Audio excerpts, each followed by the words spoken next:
before that happens. There needs to be a consultative process before that happens. Yes. So we cannot therefore be seen to be against the policies and the legislative framework that is there. But destruction and defacing, it's a no-no.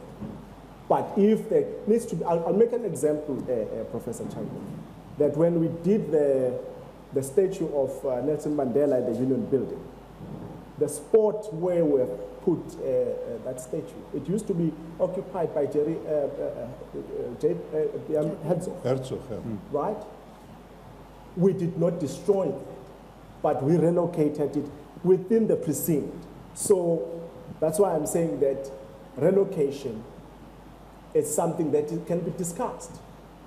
But there must be a legal framework. There's a process, a prescribed process. There is a process, exactly. Yeah. Look, the discussion today is about cultural heritage in general. What about the changing of names? Is there a policy about it? Will all white names, if I may call it such, be changed? Louis, kan ek vir jou vra? Jy kan nou vir hom vra. Maar gee vir ons net in die algemeen net jou standpunt. My opinion. Ja, Right. your opinion. Jy kan dit in Engels doen as jy wil. I'll Of do it in in al twee English. tale. Yeah. Look, I believe there is a reason for me. We must meet somewhere in the middle. So, to be able to do that, fine. Some things have to be changed. If a monument is really offensive, especially the wording on it. In fact, I can't think of any monument or statue that are really offensive per se. But the wording might be. There might be a word on a monument, and I can think about a few where there are words that are very sensitive and should maybe be changed. And the same applies to name changing. Street names and buildings. Beg Street names and buildings and so forth. Yes, Yeah. geographical names. I believe names that are really offensive should be changed. And again, I can think about a few. But then Such it as, must be but changed. just give us a few. Kafferskraal.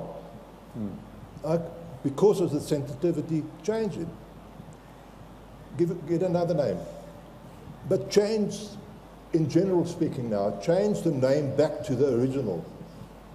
That makes sense to me. Don't invent a new name for a place. If Louis Trichardt, the town Louis Trichardt was Makaru, then change it back, but it wasn't. A good example where a change did take place that I totally agree with is Messina. Messina was Musina, and white people started spelling it Messina like the city in Italy. That's a good change. But I don't believe in just change because of change. Because where will it stop? Will the government carry on changing names until all white names in this country are, changed to black names? I don't agree with that. Alana? Mr. Ndima is a witness to the fact that I've been present at discussions all over South Africa about heritage. En die een ding wat my daar beïndruk het, is dat mense regtig honger is vir hulle agtergrond en hulle geskiedenis. Hulle wil graag weet waar hulle vandaan kom. En ek dink daarom is dit goed dat ons geskiedenis standbeelde name uitbrei. Maar natuurlik is die vraag dan watter weergawe van die geskiedenis gaan ons vir die Suid-Afrikaners en vir die wêreld daar buite wys. En ek dink dit is onrealisties om te sê ons gaan politiek uit die gesprek uithaal, want erfenis is politiek. Jy kan dit nie regtig skei nie. Dit is maar so dat die regerende party altyd groot inspraak sal hê in die manier waarop erfenis uitgebeeld word. But I believe we can find a win-win solution when we look at heritage. I think we should retain the statues, the monuments that are there, and rather add more layers and more representation, and in the process encourage South Africans to have respect for each other, for each other's opinions, and for each other's history. And give everybody an opportunity to talk about history. My helde hoef nie iemand anders se helde te wees nie, of iemand anders se helde hoef nie myne te wees nie, maar dit beteken nie dat ek hulle nie almal eweveel hoef te waardeer en te respekteer nie. En ek is bietjie bekommerd oor die opinie wat ons al meer hoor, dat daar 'n temapark moet wees waar alle standbeelde wat vir iemand een of ander vorm van aanstoot gee, 'n bietjie gestort word. Ek het die voorreg gehad om te gaan luister na professor Georgi Tatar, wat die voorsitter is van die Budapest Sentrum vir die voorkoming van massamoord en gewelddade teen minderheidsgroepe wat gepraat het by die VN se Minderheidsforum verlede jaar. En hy het die belangrike punt gemaak dat die manier waarop erfenis uitgebeeld word eintlik ons almal se opinies oor mekaar se gemeenskappe vorm. Met ander woorde, as jou gemeenskap uitgebeeld word as 'n gemeenskap wat so onwelkom is dat hulle iewers in 'n park ingedruk moet word en nie deel is van die hoofstroom argumente daar buite en van die publieke terreine nie, dan skep dit eintlik die gevaar dat jou gemeenskap ook gesien kan word as onwelkom en dat dit op die lang duur eintlik tot meer stappe teen jou gemeenskap kan lei. Goed. Is dit jou standpunt? Dis my standpunt. Goed. Ek gaan 'n klompie vrae vra en dan gaan ons dit opstel na die vloer toe. So, just a few technical points. This task team, how far has it progressed in actually doing its job? Thank you very much, Friek. I think that one of the tasks, I mean, when the Freedom Park meeting happened on the 17th of April, that particular meeting came up with 20 resolutions.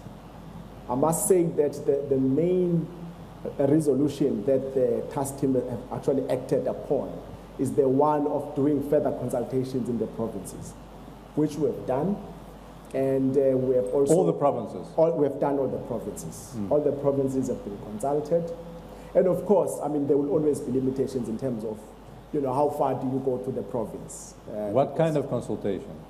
The consultations where we invited political parties, interest groups, different people, you know, to come and also indicate what is it that they would want to see happening within the heritage landscape. And of course, we have had diversity of opinions. You would find the extreme, you know, views where people say, no, they must all the monuments must be torn down. But also you would find those who would say, no, you don't have to tear them down.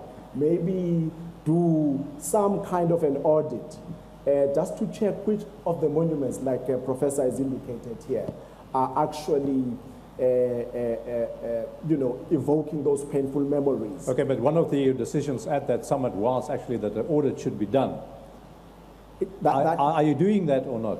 We will be doing that. You will be, but we will be doing we haven't done it already. We have not done the audit. But certainly you've had some trends. You referred to trends that you've noticed in what you've heard during these consultation sessions. So can you give us an indication of what are the trends? Look, as I'm saying, I was just trying to explain them right now to say most of the people are saying, let's get into discussion in terms of what needs to be removed, what needs to stay. There are those people who say, maybe juxtapose next to a particular monument that represents that colonial past, bring another monument that gives a different story. There are those also who say that we need to then do the audit and understand all the other monuments that are there in the country, and also consult with the people immediately after that and say, here is the study that we have done. These are the monuments that represent what we don't stand for in South Africa. What do you say? So, and then the processes will then kick in terms of what then happens using all the legislative framework that is there. So there is a wide range of views in terms of what people want to see happening. There are extreme views that says, do away with them. There are those that say, no, do not do away with them. Do not do away with all of them. There might be the ones that are actually, you know, they are innocent monuments that are not actually creating any problems for anyone. But there needs to be a clear understanding based on a very scientific study. Okay, we'll get into some more of the detail. I want to ask the professor, en ek sal in Afrikaans ook 'n bietjie praat, maar ook terwyl van Woesie ook 'n bietjie Engels. Essentially, would you say it's true to say that history of mankind is to a large degree also the history of strife, of wars, of fighting? Oh yes, you can't separate the two. And I think what you're driving at is because of those wars, we have monuments. And should those monuments be kept, should it be maintained? Yes. Monuments are part of our culture. And, you know, it's not only, when I say monuments in the broader spectrum of it, it's part of culture. And may I touch on one thing that I think we overlook, and that is that monuments is actually originally a European thing. I mean, for ages in Europe, monuments were built. When the white man came to Africa, they didn't find any monuments here. The first monument that was erected, as far as I know, by black initiative is the monument at Stanger for Chaka. That was only in 1932, if I correctly remember. So it's a new concept, I think, in Africa. It's not really part of their history. Well, do you want to respond to that? I would like to, because if you have to look at the pyramids, I mean, if you're talking about Africa, you know, That's Arab. what are those? That's the problem. I mean, if you are talking about Africa, Egypt is in Africa, so you do not then have to then start saying Black it's Africa. Arabic. No, you see, that's the problem, because, I mean, as long as we still now go to, you know, beginning to identify people in terms of race and ethnicity, I don't think that we're going to win in this kind of project that we are trying to achieve here, of harmonizing the cultures of this continent, harmonizing the races of this continent. So maybe let's not get there, but maybe just to pick up on what Prof has also indicated here about the monuments, that wars, of course, would necessitate the erection of monuments, which I think is fine and fair. But I think that within the South African context, we also need to understand that as we did that, we excluded the other sections of the population.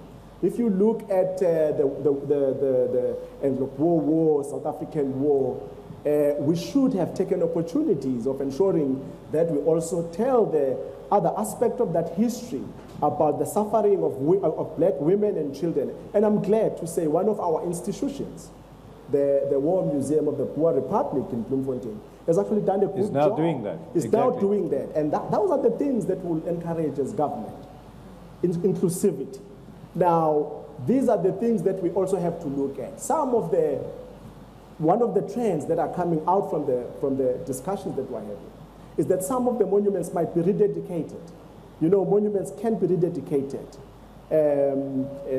For instance, if they used to represent a particular idea, you can expand the idea to say, now they actually include the other layers of history that might have been suppressed before. So those are the kinds of things that going forward as South Africans, we need to look at, because we begin to say we are one country, we are one nation, and also there are common traits in the development of this country. So that's what government stands for. But heroes are seen differently. For instance, could I ask you, what is your mother tongue? My mother tongue is isiZulu. isiZulu. isiZulu, yes. Do you think Shaka is a great hero of the Zulu people? Well, look, I mean, just looking at what he was able to achieve, yes. What did he achieve? I mean, if you remember that the Zulu clan, I would even say it was a clan before 1816. But when he took over in 1816, he was able to build that into a very big kingdom. So that's one of the greatest achievements. How did he build that kingdom? Of course, I mean, that kingdom was built through wars. With whom? With different clans and within those communities. Where are they now? Those clans? Yes. Well, some of them do exist, small clans. I mean, maybe let me just give you a little bit of history.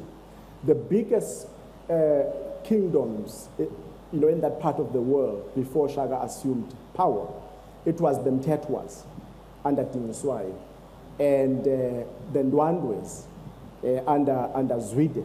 But the war that ensued between Shaka and Zwide ended up actually destroying that kingdom.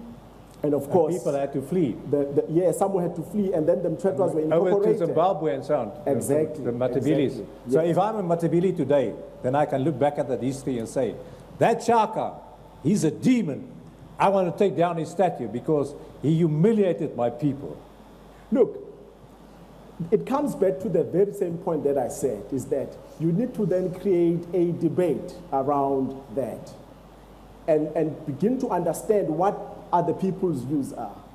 Well, if there are people who are actually thinking about that, we'll have to listen to them and see what can be done about it. But I can tell you, where I come from, I don't think that where the statue is, or the statues of Shaka are, in what Tuguza, Stangara. you see, people are actually cherishing that particular history. And of course, I don't know whether you can then take that statue of Shaka and put it in somewhere in Zimbabwe and Matabeleland. I don't know about that. But I'm just saying that these are intricate issues that require discussion so that people then begin to say, what do we do going forward? Alana, kom ons redeneer dan heeltemal van die ander kant af. Erken jy dat dit so is dat sekere simbole aanstoot gee aan mense? Byvoorbeeld, Hendrik Verwoerd. Paul Creer is 'n ander ding waaroor ons nou kan gesels miskien, maar byvoorbeeld Verwoerd. Enige standbeeld of 'n naamplaat van hom waar ook al 'n gebou by die Universiteit van Stellenbosch, dat swart mense verbyloop en sê, maar hierdie is die ou wat fundamenteel betrokke was by my onderdrukking. Wat 'n mens nou ook al daarvan dink. Erken jy dat daar so 'n gevoel is? Ek is seker daar is so 'n gevoel en ek dink ons kan nie die belangrikheid daarvan erken nie, maar ek stem saam, ons moet praat daaroor. Ons moet ook kyk na geskiedenis in terme nie net van ons eie tyd en ons eie opinies nie, maar ook in terme van toekomstige geslagte en van die geslag waar tydens daai naamplaatjie of monument opgerig is. En dis vir my die groot probleem op die oomblik. Ons fokus net op die huidige geslag se opinie en op grond daarvan word daar besluite geneem om te verskuif of om heeltemal te vernietig, soos met Rhodes se geval, heeltemal uit die openbare oog te verwyder. En in die proses gaan die rede waarom die persoon daar was verlore. Die rede daarvan is nie alleen was dit 'n goeie of 'n slegte leier of skenker of waar die persoon se geld vandaan gekom nie. Die rede hoekom die persoon daar gesit het was ook omdat hy 'n bydrae gelewer het en iets opgebou het. En ek dink daar moet vir ons ruimte wees om te sê vanuit ons tyd en ons perspektief sal ons hom veroordeel vir X wat hy gedoen het en sal ons hom loof vir Y wat hy gedoen het. Dis hoekom maar ook in die aanhef van ons grondwet staan dat ons moet erkenning gee aan almal wat die land gebou het. Maar ek dink nie dat ons sommer voor die voet net moet verwyder nie, want wat ons in die proses doen is om geskiedenis heeltemal skeef te draai en mense so uit die openbare oog te verwyder dat dit lyk of daar in 'n sekere periode geen bydrae gelewer is nie. Ek is miskien 'n bietjie moedswillig. Kan jy uitspel wat is die positiewe dinge wat van Verwoerd onthou moet word? Ek dink daar's baie wat 'n mens kan onthou. Ek dink in die tydperk wat hy aan bewind of kom ons sê maar wat hy premier was, het Suid-Afrika ontwikkel. Ek dink 'n mens kan ook 'n ander opinie gee en sê dat daar baie mense was in die tydperk wat ekonomies teruggehou is en juist daardie debat is 'n debat wat ons vandag nog moet voer en ons kan dit nie oplos deur te sê ons verwyder net enige herinnering aan hom nie. Want dit gaan nie die nagevolge van die goed en die sleg wat hy gedoen het verwyder nie. En dis my probleem dat ons eintlik waar monumente 'n stimulus moet wees tot 'n openbare debat en tot die herëvaluering van ons verlede en 'n voortdurende debat. Ek hoop mense praat nog in 2115 hieroor. Maar wat ons nou doen is om eintlik die debat net te stop en 'n lyn te trek deur 'n stuk geskiedenis en vir mense eintlik nie te vertel hoe hulle hier gekom het nie. By een van hierdie openbare gesprekke was 'n jong man wat baie entoesiasties was oor die struggle en gesê het, "But if there are no monuments, against whom did we struggle?" So dis ook 'n geldige vraag in 'n ander perspektief. All right, and then there are different perspectives on the same kind of history, for instance. You can, for instance, professor, and jy weet nou maar aankom, maar jy's nou die historikus. You can say Paul Kruger, and there was a defacing this week again in Pretoria. and in the square there of the group. I think some, not Paul Kruger himself, but some of the others were defaced and so on, painted and so forth. But anyway, Paul Kruger, you can, just like you think Chaka was a great man, he was a great warrior, the Afrikaners can say, well, Paul Kruger was a great warrior. He fought against imperialism and colonialism. He was a freedom fighter. But at the same time, you can say he was an Afrikaner leader. He subjected black people and tribes who were in the Transvaal, and therefore he is, like Verwoerd, an oppressor, and we can't tolerate him for one moment. So it's a diverse kind of situation where people can interpret one particular person in different ways. I hear you, but I don't think that we can draw any equivalence. I mean, if you look at leaders like Shaka, for instance, when they conquered and integrated societies, those that had been integrated were treated as part of the kingdom. But in the case of other histories that you are talking about, the issue of race became a determinant factor of saying who gets better treatment and who doesn't get better treatment. So then we can say the French are fantastic colonialists because that's what they did. They made all the black people in West Africa part of their culture. Look, not necessarily that you can say that's the best, but if you were to look at the fact that at least they were able to provide that kind of better treatment. I know that they use the policy of assimilation. If you could be educated, if you could adopt Christianity, then you were treated different. In fact, people like Blaise Dayan were even given some position within the French cabinet because of having been assimilated to the French culture. I'm not saying that that's the best form of colonial because it comes with its own negativities, because most of those countries, they tended to forget their indigenous languages and all those kinds of things because of that policy of assimilation. But I'm just saying that if you were to compare, comparatively speaking, at least they were meted out better treatment. But in our case here, the fact that you were black, you were actually being treated badly. And I could pick up your conversation about Verwoerd and asking about whether there are good things that Verwoerd did. I mean, as a black person, I can't actually say that there's any good thing that came out of that. If one remember the policies that came into existence, that became consolidated during the time of Verwoerd, the kind of education that, educational policies that were institutionalized, because they were actually designed to ensure that blacks will always be what they term a very popular phrase of hewers of wood and throwers of water, something like that. They were not supposed to be citizens, recognized citizens in their country. They were not supposed to participate in the economy of their country. They were not supposed to participate in the politics, in the administration and governance of their country. Which the problems that we have, some of them today, the kind of inequalities that we have today can be traced back to that particular situation. Professor, perhaps your view on the whole question of my freedom fighter is your villain. Yes, look, it's also relative. Depends where you stand and where in time and so on. I mean, you've touched on the history now as an example, but if you think about it, Verwoerd is now blamed for everything that went wrong. But he didn't even invent the policy of apartheid.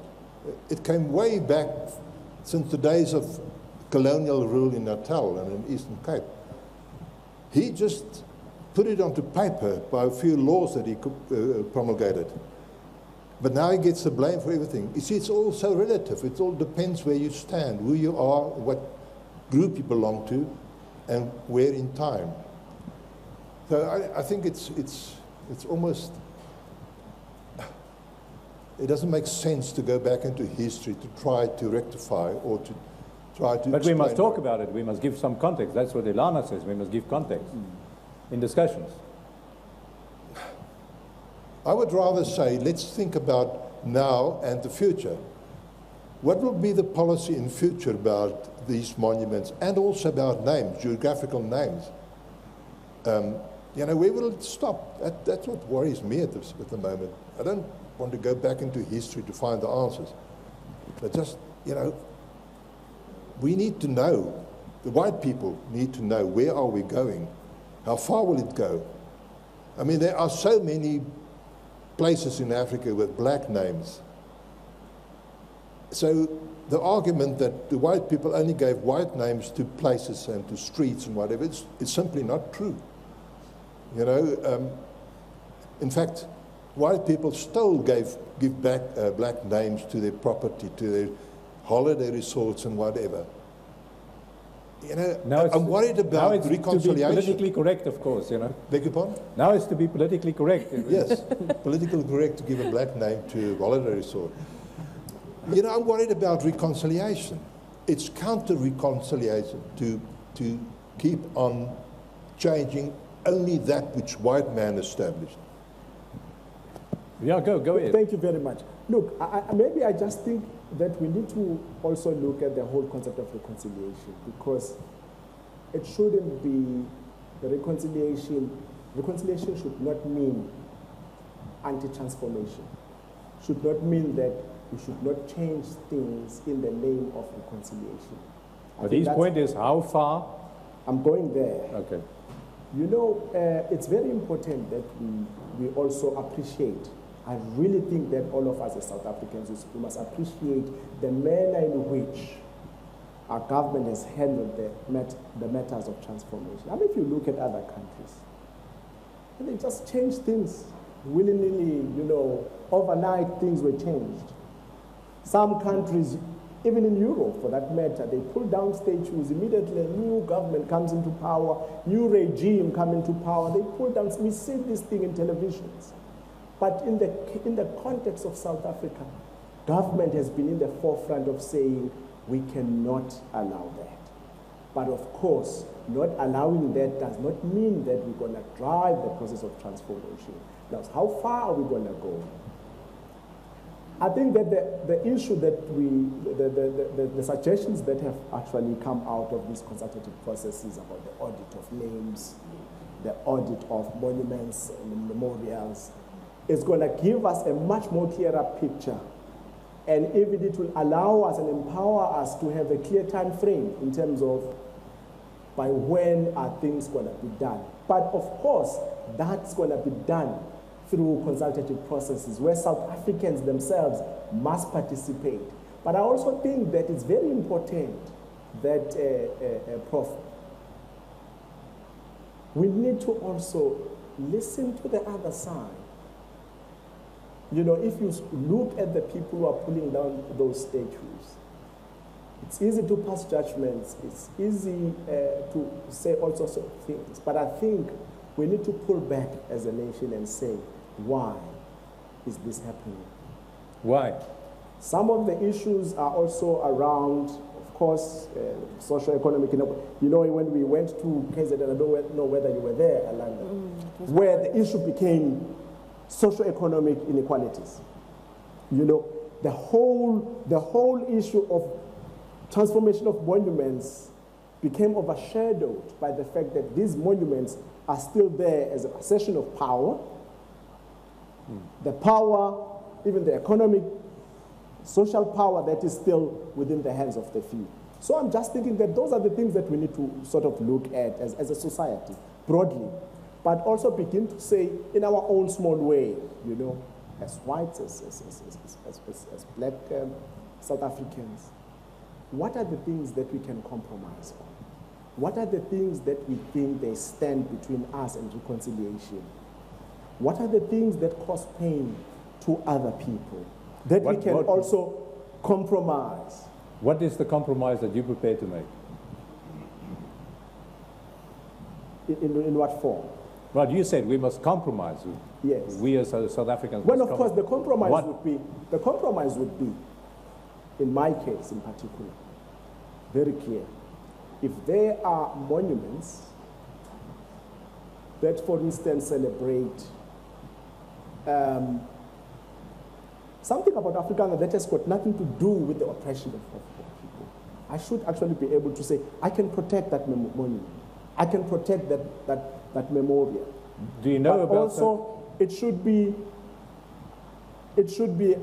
about the African-speaking people, English-speaking people within our communities to also then begin to do some kind of introspection and say, but if it was me who was subjected to this kind of oppression, for instance, would I be happy to keep on seeing this particular, monument or statue?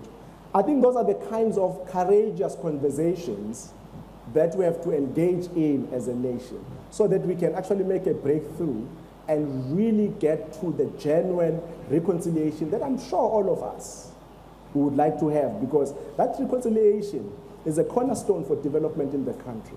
Because we have seen this, where there is conflict, we have seen this. You can't think about development. You can't think about progress. So we have an opportunity now as South Africans to say, do we want to find ourselves in a situation which other countries in the continent and the rest of the world find themselves in?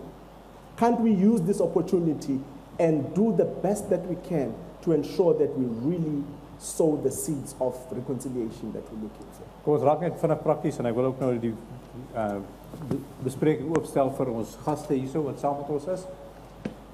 Wat sou jy sê indien daar nou standbeelde is wat vir 'n sekere deel van die bevolking regtig nou aanstoot gee? Wat moet daarmee gedoen word? 'n Temapark? Definitely not a theme park. I think that's a Russian solution where you have a different community that deals with its past in a different way. I think we live in a technological era, and what would be really exciting to me is if I can go to Stanger, I can see the statue of Chaka, and I can listen via my cell phone and an app or a QR code or whatever to the opinion of a person from the Zulu culture who will tell me what Uchaka means to him, to a person from the Matabele who tell me what Chaka represents for him, maybe somebody from a military background who talks on Chaka as a military strategist, and give me a lot of opportunities and leave me with the opportunity to make my own decision. And the same with Kruger or Verwoerd or any other historical figure.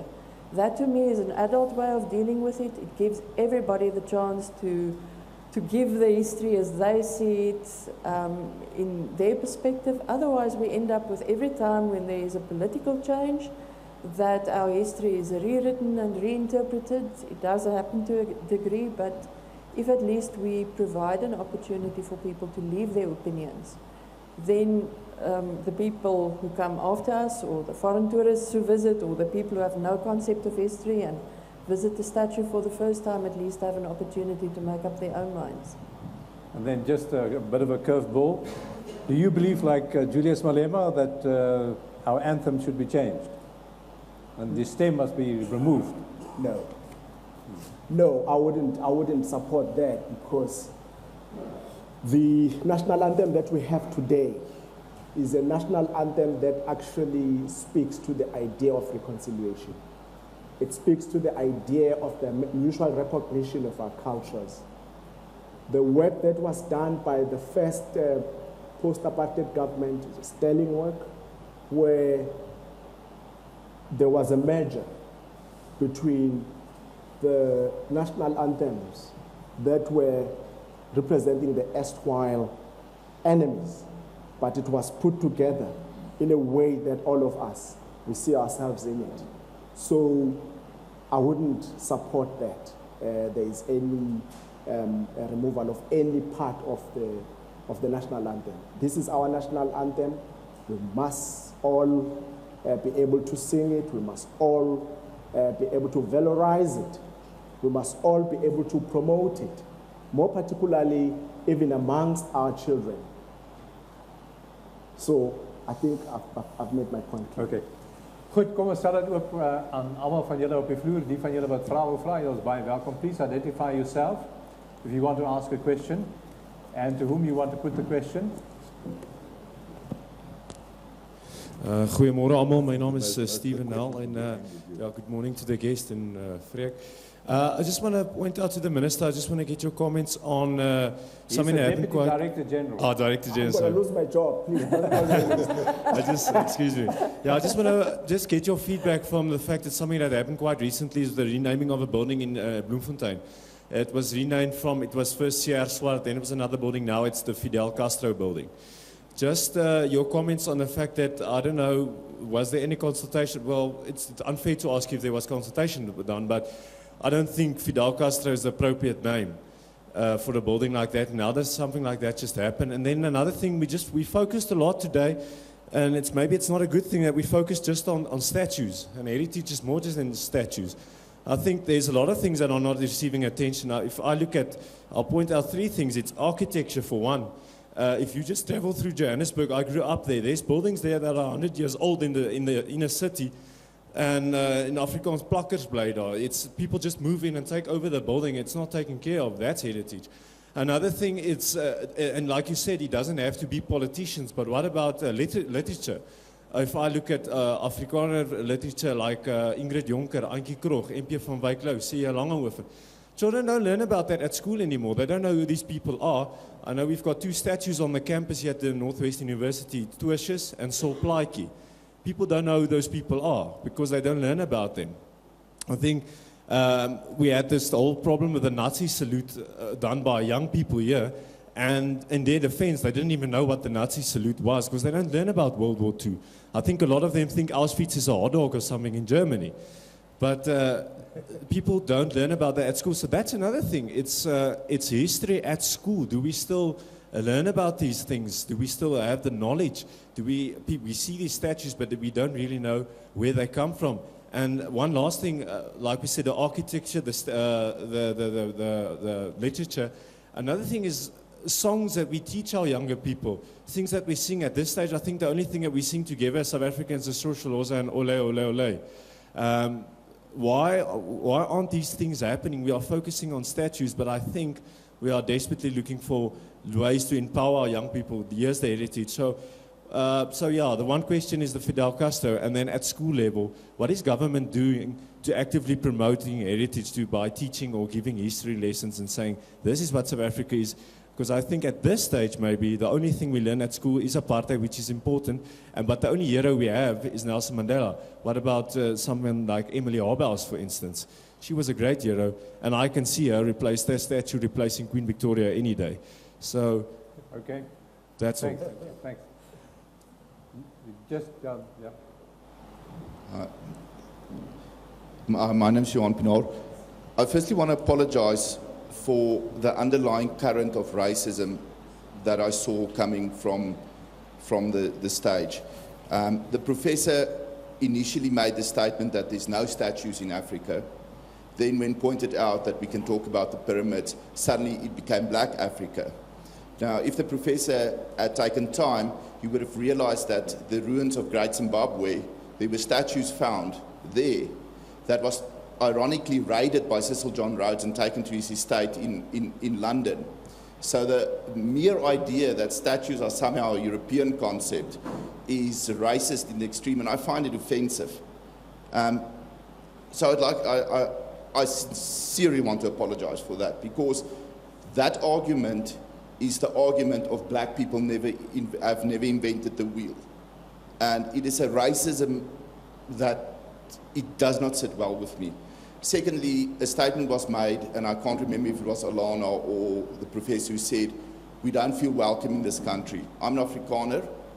My lineage goes back to the French Huguenots on both sides of my family. I have no other country. I live here. I'm not French. I've never felt unwelcome in this country. The only places I've ever been made to feel unwelcome is traditional Afrikaner gatherings, because they will not accept that my ideas are different to theirs. And then the professor said he doesn't know of any monument that by its definition is offensive. Tomorrow, the Taal Monument is 40 years old. Okay, it's 1975. I live in Stellenbosch. I find that monument besides it being an ugly architectural phallic monstrosity, I find it offensive. It is crowing a victory over other people and other communities in this country.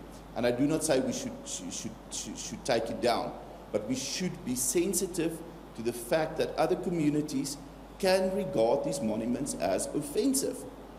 And the fact that this is not happening, that I see this from AfriForum, that I see this from the right wing, okay, it is a shocking state of affairs. We sat there and we heard apologies for Verwoerd. Alana sat there, said, oh, under Verwoerd the country grew economically. Yes. Can you just in future add the words, if you were white? All these statements, all these arguments you make will be perfectly valid if you remember to add, if you were white. We built hospitals, if you were white. Okay? No. Oh, it's absolutely true. It is absolutely true. The first government... Paraguana. No, the first government to put clinics in remote areas was the ANC. I'm not a supporter of the ANC, but it's true. And then, you know... Okay, with great respect. Just two yeah, short because points. I allowed the first person to carry on for too Yes, long, and now we're but making speeches. 2 short points.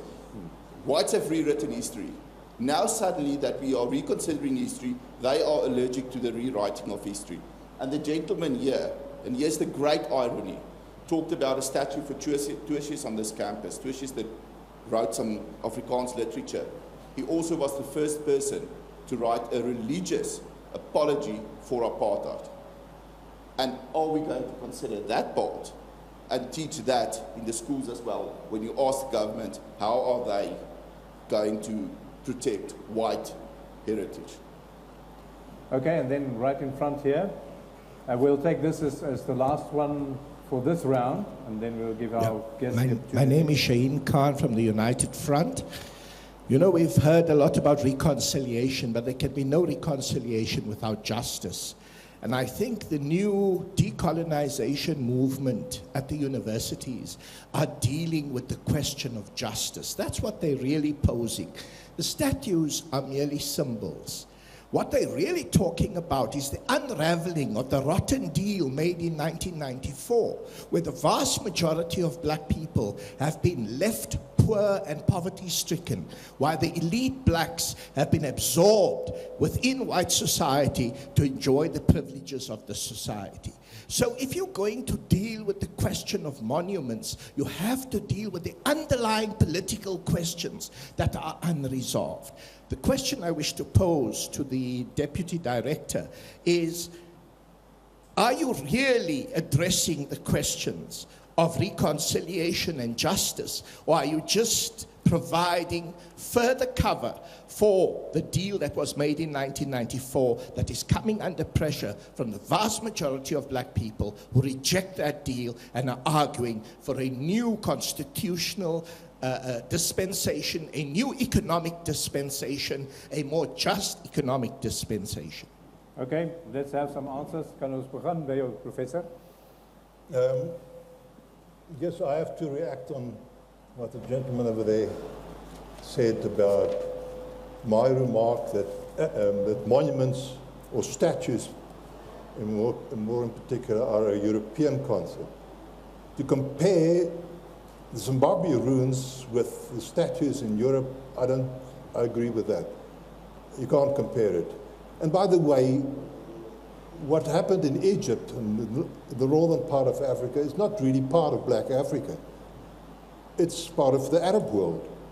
So, you know, to bring that in as an argument that statues were being built in Africa long before the white people came, I don't know, I don't see the point. So, and of course, I said, it's my point of view. From my point of view, I cannot see any statue that are really offensive just because it is a statue of a person. Just because that person, okay, let's take Verwoerd again, is seen as portraying apartheid and therefore it should be removed. In the words of Mr. Khan, a symbol of injustice. Sorry. Yes, but I mean, after all, where are you going to draw the line then? You know, then all of them should be removed because most of them stood for a certain political group. So all of them should be taken away then. In any case, I stand with my point of view that, and if we really want to compare Europe with Africa, where are we going to stop? You know, we can have an argument about that. I beg your pardon? I didn't start with that, so you did. No, but you reacted on it, and I'm now saying if we really want to compare, where are we going to stop? We can go back, we can go. How far we can- back into history are we going? As far as we need Back to Naledi 2 million years ago. to. Which one of people doesn't think they need the things that we don't. Well, let's hear. Alana? Okay, let's start with all three. I think what Stephen said is very important. We tend to look only at statues and monuments at the moment. And meanwhile, a lot of heritage is going down the drain because of a shortage of fundage and also because people don't really appreciate the meaning of an old building, or because museums are underfunded, or because the Heritage Resources Agency has problems. I think we need to focus on that a lot more, what Mr. Khan said. Also very important, I think history has become, or heritage has become a bit of a Trojan horse for all the other problems we have in South Africa. Now we blame everything on a statue, but then later on, like we see now with Rhodes Must Fall, it even spills over to when a world-famous economist like Thomas Piketty wants to make a speech, that there are objections to that. So we start off with something that looks a little bit innocent, like objections against the colonialist, but we end up with the idea of freedom of speech and freedom of the academy is being eroded. So I think there's a lot of danger in allowing attacks on heritage and not asking for a balanced portrayal. And then with Johan, I think we can disagree for 25 days and we won't reach a point where I will say I'm offended by the Taal monument and where he will say he's not offended by the Taal monument. That's why I think it's good to have different opinions. In my opinion, if a language was one of only 4 languages in the world that developed from a low level to a high level language within 1 century, that's quite an achievement. And I think where we are losing a lot of African languages in the 21st century, we should rather look at why that happened. It didn't only happen because of apartheid. We should take that example and use it to build other languages in South Africa. And just by the way, my dad was born in 1932. In 1934, his tonsils were removed in Louis Trichardt. There wasn't a doctor or a hospital available. It was removed in Giyani, which is a very rural area, and it was a black hospital, if we have to call it that. So definitely the idea that hospitals only happened in remote areas after the ANC came to power is quite interesting. All right, so the question that was asked here by Mr. Khan. Maybe let me just start with the first person, because Sure. there was something that was relevant also to about the renaming of the building to Fidel Castro. Sure. Maybe just to say, because one question was in 2 parts. One was there consultation? Now, we do have an act, the South African Geographical Names Council Act of 1998. It makes provision. In fact, it enjoins people to consult before any name is being changed. Now, I'll just explain this. Also, it depends on the feature that is being changed, the geographical feature that is being changed. If it is national, of course, that will be subjected to the act that I've actually referred to. But of course, if it is maybe a municipal matter, local government, it is subjected to the Municipal Structures Act, which also has got that authority in terms of changing. In fact, even the street names, which I was so happy to see them when I was coming here. You know, I saw Mandela, I saw Tambo, I saw Moroka, I saw Mugabe. It was really very much heartening to see that. And did you see the name Thabo Mbeki as well? Well, I didn't see that. But I saw Mandela. Maybe to take me to just go throughout the city to see all of them. But I'm just talking about those that I saw, which I think is very encouraging to see that our spaces are becoming very much inclusive. So if that was a national feature, I can definitely say to you, it should have been subjected to consultation through the act that I've spoken about. Now, let's come to Fidel Castro. People might have just taken a choice of why maybe they've used, they've decided to honor Fidel Castro. And that's where also we need to also look at the different positionings at a particular historical times, because we know that Fidel Castro is one of those leaders who have actually supported the liberation movement. So it could be within the context of that honor that is one of those people who, during the dark days of apartheid, stood up and supported the liberation movement. And I think that it's against that background that you have got that. Now, I do also take the point in terms of the buildings and the like challenges at times that we often encounter about that. But as I also indicated, we do have the National Heritage Resources Act, which protects those buildings. And also for the buildings to be pulled down or to be altered, they also need to be, there should be that consultative process. Because if it's not, that's illegal. The teaching of history. We are working with the Department of Basic Education to ensure that history is actually promoted in schools, because it's very important that our children understand where we're coming from, because they can only be able to deal with the current challenges when they know where this country comes from. Now, the issue of reconciliation, I fully agree, sir, that without any justice, reconciliation will just be a farce. But, and then you then indicated whether we are just doing a cover-up. No, we're not. We're not doing any cover-up. We mean reconciliation, and we have actually touched also on issues of economy, which I'm sure you are aware that this government is working very hard to ensure that there is radical economic transformation in the country. The National Development Plan is part of that particular attempt of ensuring that in 30 years' time, the picture of the country, socioeconomic growth, would have changed. Okay. Nog vragen van die vloer af? Als daar mensen wat vragen wil vragen, dan kan ik alsjeblieft vragen. Niet toespraken, nee. Vraag voor ons vragen, alsjeblieft. Ja?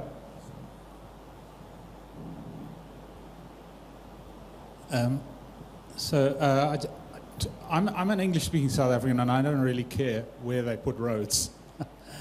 It really means very little to me.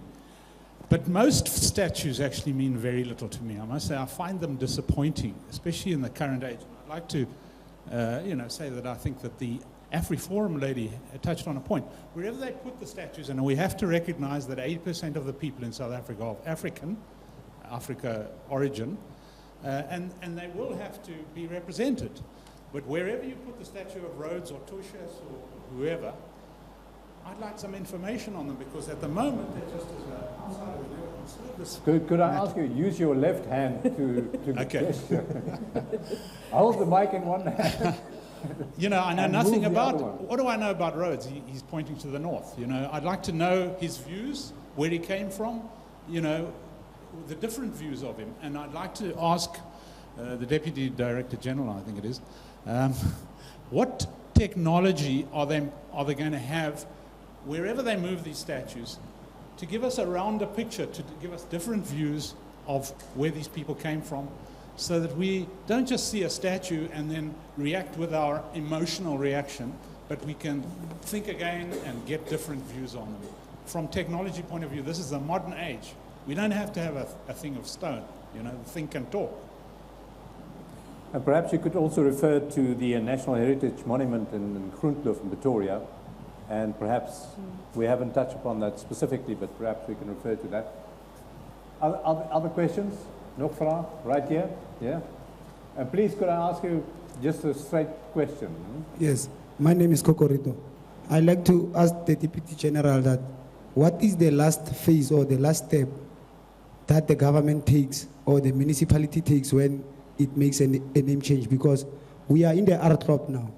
The street is Peter Mokaba Street, but it is still called Tomstraat.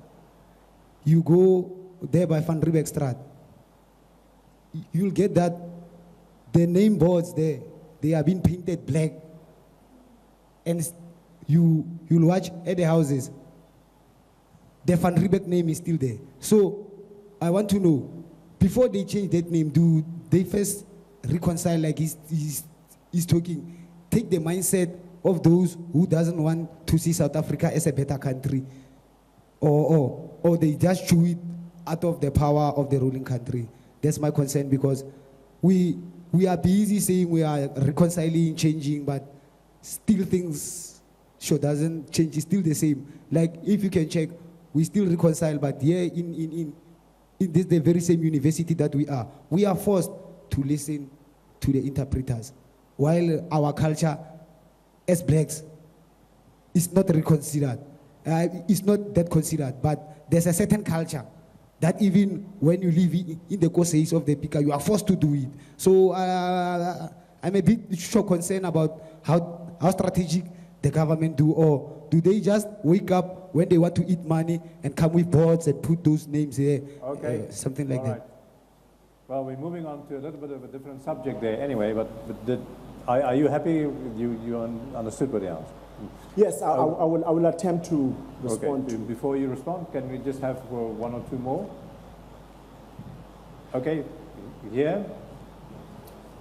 We've had 3 now, and then we'll come in the next round. Come to you. Yeah. Dankie vir die geleentheid. Ek wil net 3 kort puntjies maak, dis my persoonlike siening. Kort puntjies, ja. Ja. Persoonlike siening en bydra. Monument of 'n standbeeld is nie net 'n fisiese konstruksie wat ergens staan nie. Dis 'n simbool wat menslike emosies en sentimente en hartsake verteenwoordig en moet daarom met respek behandel word. So dit moet ons net in gedagte neem wanneer ons na mekaar se standbeelde en monumente kyk. Is dit jy self wat nou so geskryf het, of was dit nou iemand anders wat so geskryf het? Dis my persoonlike mening. Jy lees dit maar net af vir ons. Goed. Ja. En dan die tweede kort puntjie. 'n Belangrike faktor vir die oplossing van die monumentestryd, dink ek, is opvoeding. En spesifiek geskiedenisopvoeding. En dan vra ek myself af, as ek kyk na hoe die studente by Kaapstadse Universiteit en Stellenbosch en ander plekke optree, hoeveel opvoeding het hierdie mense gehad? Het hulle al ooit met waardes van opvoeding ensovoorts te doen gehad? Ek vra maar net die vraag. Wat bedoel jy by opvoeding? Ek wil nie jou nou gaan ondervra. Algemene akademiese en kulturele opvoeding ensovoorts. En wat te doen het met gemeenskapswaardes. Dis alles deel. Ek dink jy en daai meneer kan lekker met mekaar gesels. Ja. En dan my derde puntjie oor die datum van 1994. Dit lyk asof dit 'n soort van 'n magiese datum is in Suid-Afrika. Maar ongelukkig kan ons nie mense se houdings en sienings en menings met 'n datum verander nie. Dit is iets wat met tyd en met baie geduld en liefde en respek vir mekaar verander. Baie dankie. Maar baie dankie vir daai geduld en liefde in die besonder. Okay, shall we start with this round? Perhaps shall we start with you, please? Okay, thank you very much. Maybe just to respond to my colleague, for the lack of a better word, about the fact that you still have, there's a change of the name, but you still have got specific houses still bearing the old name. That was the point. Was that the point? Look, I think that's the matter that needs to be taken up with, for instance, the name of streets are issues that are actually done by municipalities. I think it's very important that the municipalities then see to the implementation of the decisions that have been taken. For instance, we also encounter the same thing. The change of the names of towns. We have even at times just written to SAPC to say the name has been changed and has been gazetted, has gone to Gazette, but whenever they talk about it, maybe when it's still the old name, and then the weather. The weather forecast. So the rain falls on the old name. Exactly. So those are the things that we have even raised to say, once the name has been gazetted, let's look into the implementation of it by various structures of the society. Also, the cartographers, those who do maps, must also update the maps so that, you know, people are aware of the fact that that name has been changed. So I just think that those are the things that need to be followed up with various structures that are responsible, or authorities that are responsible for name changes. Even the signage, for that matter. You know, it took a while before you would have Pulugwane, you know. It took a while before you could have Bombela, Mkondo. So we had to also work with the Sanral and all other authorities responsible to say, this actually has been changed. Therefore, even your signboards must change accordingly, because it's a contradiction that you have gazetted the name. Now, so you still have the old name being shown. It just caused confusion. That was one area that I just thought that. I don't know whether it satisfies your question. And then the issue of technology. I think that's the suggestion that the... and giving perspective and the background and all of those things to roads and to others. And then I said you can also refer to the national heritage. So it's one of the things that, because he's right to say, we could have these consultative meetings. But I just think that they kind of get localized in a particular town or city. But for many people to get information, I think we need to explore various forms of technology so as to spread the message, so that information is gotten by different people. Now, getting to the National Heritage, there's a project that was launched by our minister. I think it was on the 15th of September, as part of Heritage Month. A very exciting project, I must say, because it's one of those projects that is beginning to talk to all South Africans. It is looking at the pre-colonial figures or leaders. It is talking about those who lived during the colonial era, apartheid era. But also, what is important about it, it's not just about a particular political party. It's not just about a particular race. You have a wide range of people who have contributed positively in the shaping of the South African society. You have people like Bishop Colenso, you have got Harriet Colenso, you have got Bishop Huddleston. You've got a wide range of people from the Khoi and the San, people who have actually have made a mark in the history of this country. But also the view is, you not just want to display only people who played a role in politics. We need to also recognize those who played a role in science, those who played a role in sports, in academia, you know, who just were pioneers in their own right, in various faculties of life. So that's the project that I think it's a really South African project, which all of us, we must support, because it's about us. It's not just about a particular section of the society of South Africa. There are 400 bronze statues there, but the question is also, to what extent do you already have information available there for people who visit there to understand and to know what the people have done? Because many of them are unsung heroes that are not necessarily known to the average person. What has happened there, Frick, is that each and every statue, you have a statue and a little bit of a write-up. Very, very briefly in terms of who this person is, what the significant role this person played. And I must say that also, Frick, is this is just a project which is being launched, right? And we are just looking at the, rolling out of this particular project. And as we do it, we even, hope to improve how, these particular statues are contextualized, so that they are part of, from the pedagogic role or educational role, people must understand. It should be both educational, but also entertaining for the young ones who actually visit that particular site. And for tourism. Ja. Yes, for tourism as well. Wil enigeen van julle twee reageer nog op die vraag? Ek wil net graag iets byvoeg, want ek is bang ons kry nie tyd om dit te sê nie. I actually want to come up in defense of the department, which is something AfriForum doesn't do that much. But I know Mr. Ndima now since April, and Louis since the 1980s, and I think all three of us are in this field of work because we grew up in homes where we talked about history and where our parents and our forefathers taught us to appreciate history. It's not something that can come only from a department or from a government or an education system. It's something that all of us have to take responsibility for ourselves. So it's good to have statues and monuments and interpretations, but also all of us have to take responsibility for telling the generations who come after us what history is about and why our take on it is a certain take. Now the problem there is what kind of history do you tell your children? Because Professor Jansen of Bloemfontein will tell you is that that's the message in the blood that flows from one generation to the other, and that history is the same for all of them from one perspective. I think if you teach it in such a way that you rouse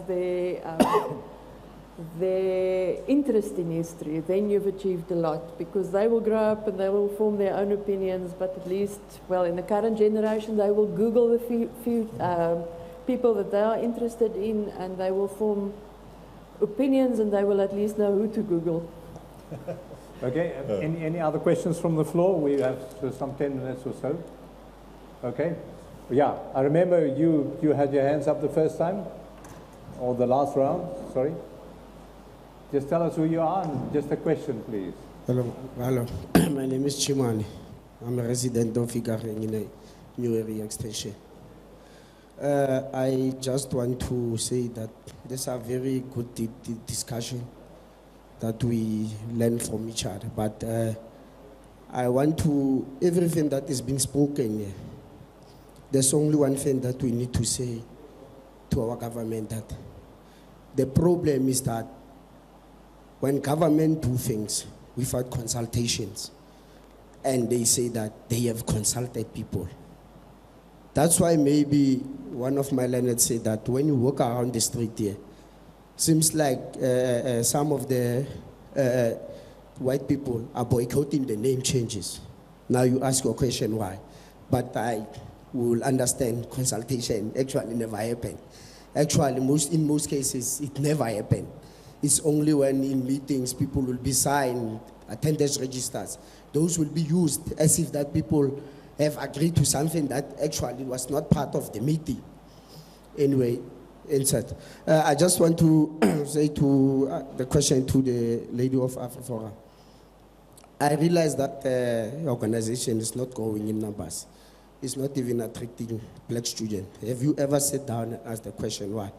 Because it seems like to me, the AfriForum is only interested of the issue of the white student or white civic society, rather than dealing with the whole question of maybe listening to black students, what is they are interested in your organization in terms of recruitment. So maybe if AfriForum can come, I'm looking at the university.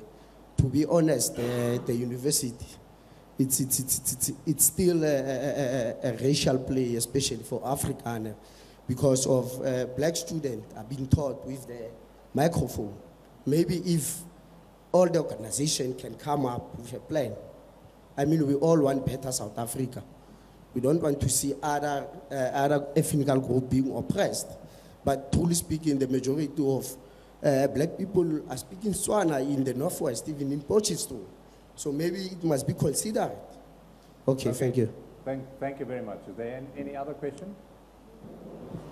All right, Mr. Khan, you had an opportunity. Let me first ask whether there's anybody else who wants to ask a question, and then I can come to you. Okay, let's have this as the last one. You know what concerns me is that when we talk of culture, we talk of our culture and your culture, when in fact what we have is a human culture. And you know, when we talk of human culture, we talk of the totality of activity of human beings. Now, if we can understand that as a starting point, then we're going to be able to overcome our prejudices that we have. I mean, we have, for instance, Marie Antoinette, and what we remember of Marie Antoinette was that let the masses eat cake, you know, an oppressor, and she stands in history, and her true place in history has been recorded.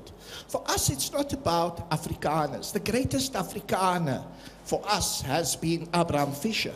Abraham Fischer stands out as the greatest Afrikaner for black people in the entire history. Probably next to Nelson Mandela stands Abraham Fischer.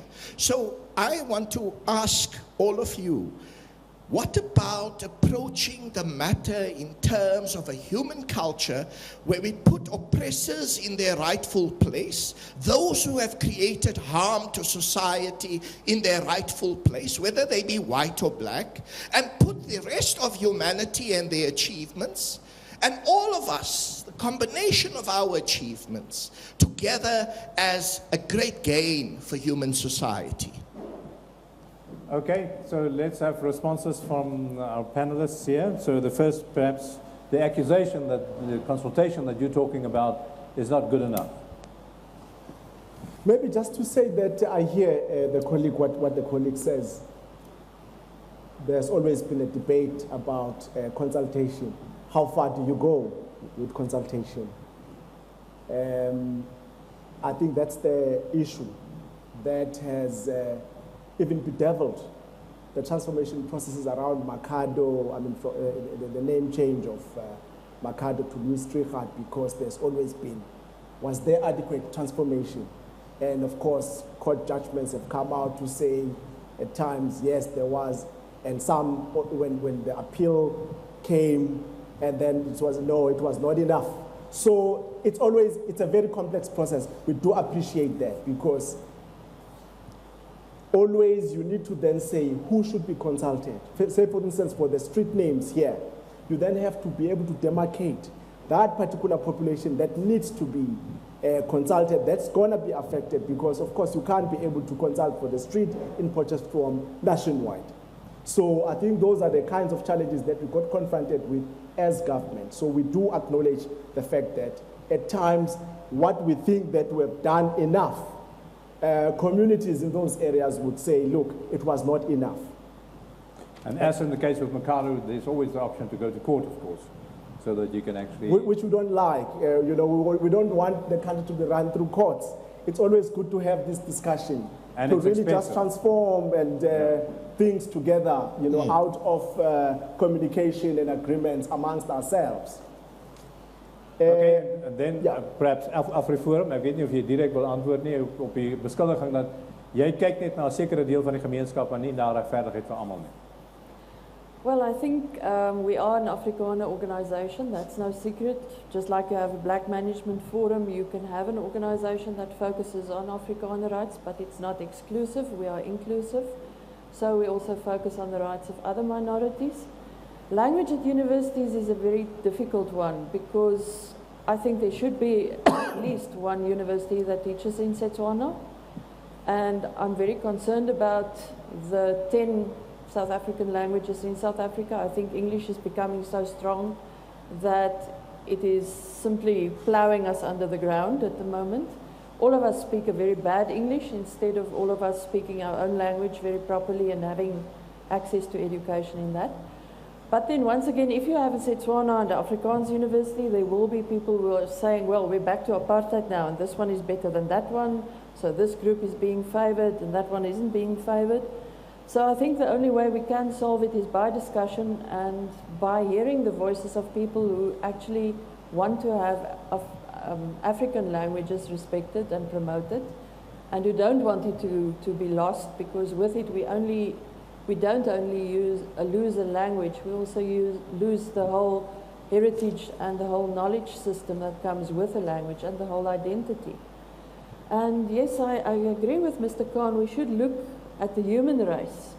But unfortunately, we have a lot of identities within that, and we can't deny those identities. We have to recognize that too. But the moment when we start doing something at the cost of another identity or another community, then we should ask ourselves, is this still fair? And we should talk about that. Because obviously in a country with economic problems like ours, it's difficult at times to accommodate all people, but we should at least try. We can't give up on that. Well, minstens wat meneer Kano hier gesê het, what you said implies that what we're talking about, all these statues and the symbols and so on, actually reflects something deeper, and that's still perhaps that feeling in every South African that perhaps we have not progressed so far as we should have done up until now. But you can never loosen yourself from your background. You are what you are. And I mean, just by what I stand for portrays that I'm an Afrikaner. And I cannot lose myself. There's no such thing as complete objectivity. In writing history, we try to do that. That's what we aim for, but you can never really achieve that. I mean, I was today accused of being a racist, but I'm just being honest about this. This is how I see it. And I think a lot of people are not honest when they speak about their points of view. They try to please the audience. But you can never lose yourself from what you are. You are either a Zulu or an Afrikaner or an Englishman. You can work for a bigger, more umbrella sort of thing that you aim for. This is South Africa. So in the first place, I'm a South African. But I can never loosen myself from the fact that I'm an Afrikaner. Are there any of the symbols whatsoever that you think can play a role in actually promoting our togetherness? You mean symbols that we already have? Yes. Well, I think what the Deputy DG said about our anthem and even our flag and that sort of thing, I think as it plays a role to the majority of the people. It might be offensive to some, but you know, when they're playing the rugby in England at the moment, the World Cup, and I must say, whenever the Springboks are standing there singing their national anthem, I'm with them. It does something to me. Including the first part? Yes, yes. Okay. Just as a final kind of a wrap-up, just give us an indication, funding, progress, where you're going, when can we expect some results, and so forth. Okay, thank you very much. But maybe before I just go there, Okay. I thank you very much for this particular conversation, and I think all of us, we need to be the agents of change and transformation, and also work together in rethinking the heritage landscape of this country, as well as the naming landscape of this country. From here, we are going to be meeting with the minister on the 20th of this month, I think that Tuesday, where we just give the minister the first bite in terms of the report arising from the consultative meetings. And of course, as I did indicate that there were about 20 resolutions. Some of them also require us to do the audit of names, the audit of monuments. So you're looking at MTF in terms of language, speak, which you are looking at the 3 years budget cycle to then begin to plan in terms of how do we gradually deal with the things that are going to be final recommendations with regard to the issue of the transformation of the heritage landscape. Okay. And then perhaps just the final point made by Mr. Khan there about the human race. Do you want to respond to that? I think that's a very good idea. In fact, I'm glad that you are pointing to that, because I think that we emerge from the past, which was so segregated, that we do not want to move away from those ghettos or from those pigeonholes. So we need to move to a much more higher space where we begin to look at ourselves as South Africans. And also when we begin to look at saying, when we commemorate, let's look at the lasting principles. When we put together a monument, we should be able to put a monument which, because we have done the foresighting, the future generations are going to be able to embrace because of the principles that have made us to come to a determination of establishing that monument. Because if we are short-sighted about monuments, do monuments which the future generation are going to look back and start, defacing and all those kinds of things, it would mean that we have not learned as South Africans from the current experiences that we have. So we need a much more higher thinking, a much more higher conceptualization of monuments going forward. Thank you. Baie dankie. Well, I hope our discussion today has contributed to some degree to better understanding and dialogue within our community. Thank you very much for the opportunity that we've had this week from Tuesday through until this Friday to actually have debates here, diskurs in Afrikaans soos ons dit sê. Baie dankie vir julle deelname en ek hoop almal van ons as Suid-Afrikaners gesamentlik het ietsie geleer daaruit en hoe ons miskien nader aan mekaar kan kom, ongeag ons groot verskille wat ons miskien het en ons eie oortuigings. Baie dankie aan julle. Interessant geweest vir my hierdie week. Baie dankie vir julle bydraes wat julle gelewer het en julle bywoning ook. Tot volgende jaar weer by 'n aardklop. Alles van die beste. Totsiens.